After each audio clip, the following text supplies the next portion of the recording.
Entrez.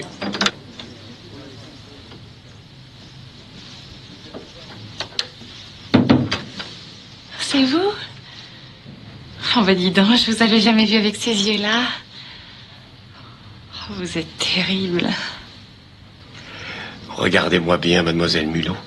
Vous n'en profiterez pas longtemps. Oh, vous partez? Pas moi. Vous. Ayant eu le loisir d'apprécier par personne interposée vos talents d'emmerdeuse, je vous prie de garder vos vêtements sur vous et de ne vous allonger sur mon bureau sous aucun prétexte. À partir d'aujourd'hui, vous ne faites plus partie du personnel de l'hôtel PLM. Vous toucherez les indemnités qui vous sont dues conformément à l'article 163 des accords de Grenelle. Votre certificat et vos bulletins de salaire seront... Comment ça seront? Sont prêts. Il ne vous reste plus qu'à passer à l'économat pour remettre votre uniforme, vos badges et vos tickets de cantine. Adieu, mademoiselle Mulot. De plus en plus, les décisions importantes concernant mon service sont prises par la direction commerciale, sans que je sois consulté. Enfin, bon Dieu, ce sont mes gars qui vont au casse-pipe. J'ai tout de même mon mot à dire, non? Écoutez, cher ami, permettez-moi de vous remercier pour votre franchise. C'est une marque de confiance qui me va droit au cœur. Oui, oui, vraiment. Non, vos préoccupations rejoignent tout à fait les miennes. J'ai toujours lutté pour une plus large participation de tous aux décisions. Bon, j'ai été violemment opposé à la nomination de Laurent Choulet. Choulet n'est pas en cause, monsieur. Je tiens à vous dire qu'il n'y a rien de personnel là-dedans. C'est une question de principe, de philosophie commerciale. Mais, bien sûr, cher ami. Mais mon pouvoir est limité. Ah, vous connaissez la complexité de nos structures. Oh, je les avais prévenus. Vous savez qu'un homme de votre trempe ne le supporterait pas. Votre départ sera une perte pour la société. Et je respecte votre décision. Avec votre tempérament, ce serait devenu intenable pour vous. Mais... Bien sûr, nous mettrons cela sur le compte d'un licenciement pour raison économique. Oui, j'insiste, c'est tout à fait normal. Vous avez des projets, évidemment. C'est-à-dire que... Un homme tel que vous ne sort pas de la tranchée sans position de repli. Mais je ne voudrais pas être indiscret. Faites-moi signe de temps en temps, j'y tiens. Et encore une fois, Jérôme, je peux vous appeler Jérôme. Je vous en prie. Merci pour tout. C'est moi qui vous remercie. C'est moi qui vous remercie. Mais quel con je suis. Il me faut à la porte et je le remercie. Tu connais la nouvelle? Non. Je fais plus partie de la boîte. Quoi? Ah, j'ai collé ma démission à travers de la gueule de ce con Durand Rodel. Mais qu'est-ce que tu vas faire? T'inquiète pas, je suis pas le genre à sortir de la tranchée sans position de repli.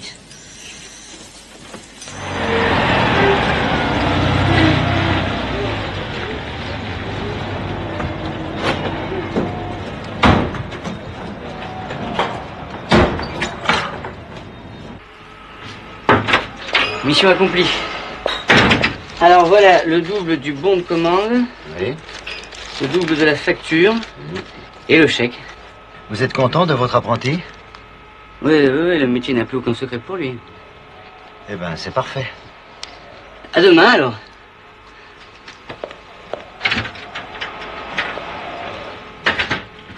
Merci pour tout, hein. Étienne!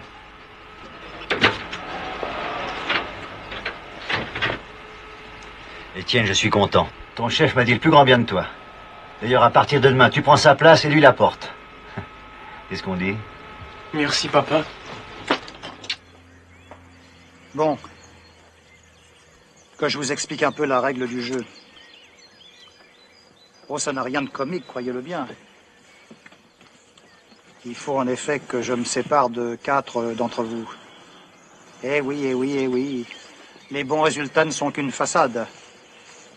L'agence traverse une crise provisoire, je l'espère, mais douloureuse quand même. Vous êtes trop bien payés, messieurs, dames.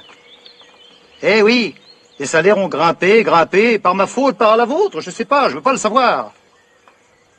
En tout cas, le courage me manque pour désigner comme ça brutalement 4 victimes. Alors j'ai décidé de faire ça sous forme de jeu. Les chaises musicales, je suppose que tout le monde connaît ça. Vous savez, si on fait tourner des gens autour d'une table, et au signal de l'arbitre, et l'arbitre, cette fois-ci le noir, ce sera moi, au signal de l'arbitre, les gens s'arrêtent de tourner. Ils n'ont plus qu'à s'asseoir. Seulement pour 8 joueurs, par exemple, on dispose uniquement 7 chaises autour de la table. Vous voyez le principe?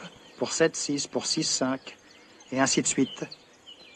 Celui qui restera debout aura perdu sa place à la table et à l'agence. Je ne peux pas être plus clair. Le jeu cessera quand vous ne serez plus que 5 assis. Vous m'avez bien compris? Enfin, nous ne sommes pas du bétail, tout de même, c'est monstrueux. Et en ce qui me concerne, je ne me livrerai pas à ce ridicule. Vous voulez ma démission, vous l'aurez tout de suite. Restez à votre place, au mesure. Hein? Vous jouerez comme tout le monde. Vous n'avez pas le droit de faire ça, c'est pas légal. Relisez donc votre lettre d'engagement, Arnaud. J'ai absolument tous les droits. Ah, j'oubliais une dernière chose. José. André. Vous me semblez digne de me donner un petit coup de main. Si ça vous ennuie pas, c'est vous qui... Je retire les chaises? Voilà. Je vous remercie, José. C'est moi. Allez, un peu de cran. Vous pouvez plus reculer maintenant, vous subordonnez vos gardes. Fabre, le drapeau, s'il vous plaît. D'ailleurs, vous autres, vous êtes libres d'encourager qui vous voulez, hein, c'est le jeu. Allez, donnez-moi ça. Attention. Attention pour les départs. Prêt? Partez, allez.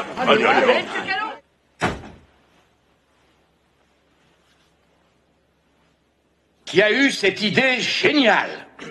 J'ai laissé carte blanche à Gérard, et je dois dire que c'est pas du tout ça que j'attendais. Non, au début, l'idée était intéressante de présenter des jeunes un peu différents, mais alors ça, non. Alors ça, moi, je suis comme vous. Hein. C'est beaucoup trop choquant. Non, ça, vraiment, Gérard, t'aurais dû m'en parler. Hein. Je t'en ai parlé, Edouard, tu le sais bien. Non, je t'en prie, c'est trop facile. Mais t'es une enflure, Edouard. T'as vu le film hier, t'es au courant de tout. T'avais même trouvé ça marrant. Ça va, Martine, hein, je t'ai rien demandé. Bah, moi si. Vous m'avez escroqué, Dorfal. Cette saloperie me coûte 2 millions de francs lourds. Et oui, Anouska, le top modèle que j'ai payé 10 briques. Ce n'est pas cette clocharde qui se fait enculer dans la décharge par hasard. Non mais dites-le moi que je m'abuse aussi. Mais Nazal, soyez pas agressif. Ce film est complètement actuel. Voyez pas que votre point de vue de groupe est déjà installé. Imbécile! J'ai été ouvrier parfumeur, moi. Je sais de quoi je parle. Bien sûr. Mais putain, sors un peu dans la rue, quoi. Mais aujourd'hui, papa, il y a 30 ans, t'es complètement coincé, hein. Non mais... Elle m'a tutoyé. Elle m'a tutoyé. Qu'est-ce que c'est que cette folle? C'est une de nos collaboratrices. Bon, Martine, maintenant taisez-vous, maintenant. Et écoutez, Jean-Étienne, évidemment, le film est nul. Évidemment, on va le refaire, et bien évidemment, à nos frais. Je ne suis pas d'accord du tout. Vous n'aimez pas ça, on a compris, mais respectez au moins le travail de l'artiste. De l'artiste? Voilà, alors là, je sens que je vais avoir ma crise d'asthme. J'ai confié mon budget à une agence publicitaire qui a pignon sur rue pour vendre un parfum de grand luxe. Non pas pour faire l'apologie de la violence, des putes, de la drogue et des bougnoules. Écoutez, et des bougnoules. Des bougnoules? Et des bougnoules. Et des bougnoules. Et des bougnoules. Vous avez raison à 100%, Jean-Étienne, il y a un malentendu à la base, venez dans mon bureau, on va s'arranger. Bon, Gérard, tu m'attends, je te vois après. Oui, je t'attends, Edouard, et j'espère que tu seras plus clair. Ça, il a été très clair, je suis viré. Il me déçoit vachement, Edouard. Il est complètement à genoux devant les marchands de soupe. C'est super dur. Oh là là, et comment je vais annoncer ça à ma femme, moi? Remarque, en un sens, c'est plutôt positif ce qui t'arrive. Ah bon, pourquoi? Bah parce qu'ici, ça devient une agence de dégonflé. Toi, au moins, tu gardes ton intégrité. Oh. T'as réagi comme un vrai porc. Pardon? Bah oui, t'es porc dans l'horoscope chinois. Ça veut dire que quand tu crois quelque chose, rien peut te faire changer d'avis. Ouais, ben j'ai peut-être pas changé d'avis, mais je suis lourdé. Tu peux m'appeler un taxi? Mais t'as pas ta bagnole? Ben non, je l'ai plus. Elle était à la boîte, il m'a repris les clés, ce fumier. Oh non, arrête, tu m'effondres. Alors, qu'est-ce que c'est que ça, Laurent? Oui, Victor, je sais, je suis très embêté. Et moi, je suis quoi? Moi, si toi t'es embêté. S'il te plaît, laisse-moi t'expliquer. Je suis dans la merde, moi. Voilà ce que je suis. Vous êtes 8 dans ce cas-là. Qu'est-ce que ça peut foutre qu'on soit dans ce cas-là? Qu'est-ce que ça peut me Il faut foutre? que tu comprennes que la boîte est dans une phase de restructuration. Excuse-moi. 18 mois que je me bagarre. Allô? Écoute, c'est pas le moment, hein. S'il te plaît, je suis en rendez-vous. Non. Ah non, pas le canapé, hein. Je m'excuse, mais le canapé appartient à ma mère. C'est ça. Oui, c'est ça. Alors écoute, François, tes insultes, tu peux te les garder parce que... Bon, François, je suis en rendez-vous, je raccroche. 18 mois que je me bagarre comme un fou pour constituer un dossier en béton dans un procès vital pour la boîte. Le procès en question est gagné, ça va leur rapporter des millions. Et 15 jours après, on ouvre la porte. Non mais qu'est-ce que ça veut dire, ça? Mais justement, c'est parce qu'ils ont peur que tu deviennes trop cher avec cette victoire. Et puis, les statistiques montrent qu'un procès comme ça dans une boîte, ça n'arrive que tous les 20 ans. Donc on n'a plus besoin de gens vraiment brillants pour longtemps. Non mais c'est pas vrai.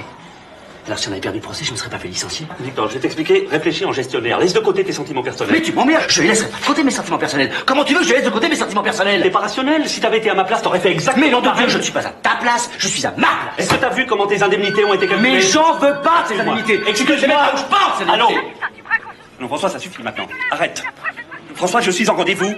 François, je vais m'énerver. Qu'est-ce que ton avocat a à voir avec le canapé de ma mère? T'es ridicule. François, je suis en rendez-vous, je ne peux pas... J'en veux pas tes indemnités. Tu peux te les mettre là où je pense. Parce que j'ai pas l'intention de me laisser faire comme ça. Parce que j'ai un bon avocat. François, j'en ai assez maintenant, assez, tu comprends? Embarque le canapé, les compacts 10, les housses de couette, la passoire en cuivre, j'en ai rien à foutre. Je t'emmerde, tu m'entends? Je t'emmerde. Zut, elle a raccroché. Allez, divorce, je te jure. Parce que j'ai un bon avocat et pour cause. C'est lui qui a plaidé le procès de la boîte. J'y mettrai le prix qu'il faut, mais je me ferai pas virer comme ça. Un bon conseil, prends tes indemnités et pars. T'embarques pas dans un procès que tu vas perdre, qui va te coûter la peau des fesses. Parce que si tu crois, je vais laisser. Parce que si tu crois, je vais laisser. Françoise, pardonne-moi, je voulais pas te dire ça, je te demande pardon.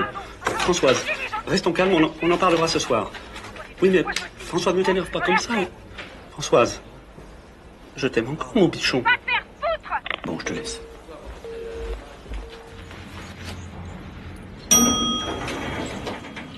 Ah, bonjour. Monsieur Latour. Ah, au fait, oui. justement, je vous cherchais. Pourquoi? J'ai une petite lettre pour vous. Ah bah oui.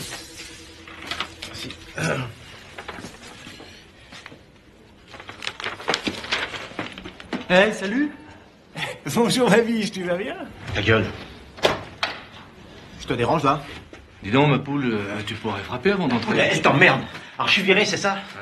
Attends. Je suis navré, tu sais. Mais on peut pas toujours faire ce qu'on veut, hein. Alors, ça rime à quoi cette comédie hier soir chez moi, hein? Mais c'était pas une comédie, j'ai toujours eu confiance en toi, moi. Excuse-moi, t'as fait mes 68, toi? Hein? Ah oui, t'as fait mes 68. Ouais. Attends, une société. Oui, je sais, c'est comme une montgolfière. Oui, je connais la chanson. Putain, j'ai t'en donné de la montgolfière. Qu'est-ce que tu fais? Attends, qu'est-ce que tu fais? Je t'ai dit. Attends, tu vois, moi aussi j'ai besoin de lâcher du lest. Excuse-moi, humour, et je précise. Excusez-moi, salope. Alors d'un côté, vous rejetez les chèques crédités, et d'un autre, vous faites contracter une autorisation de débit à un certain monsieur Cousseau, dont la pièce d'identité est périmée depuis 1986. Un SDF. Et vous lui accordez royalement une carte alternative avec une réserve maximum, dont il a d'ailleurs allègrement crevé le plancher. C'est avec cet argent que vous sponsorisez votre congé maladie? Monsieur le directeur, je suis sur un énorme coup, là. Attendez, je vous assure que si ça marche, ça peut avoir une énorme répercussion pour la banque. Je vais vous montrer. Bon, il faut l'imaginer fixé, hein.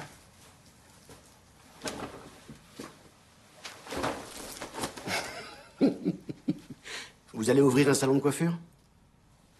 Je suis sélectionné pour la cérémonie des sosies d'Evelyn Thomas. Qu'est-ce que vous voulez que ça me foute? T'en foutrais, moi, du sosie d'Evelyn Thomas. Monsieur le directeur, si je gagne, je vous assure que je vous rembourserai tout jusqu'au dernier sou. Commencez déjà par le premier, puis pour le reste, vous ferez ça avec vos indemnités de licenciement.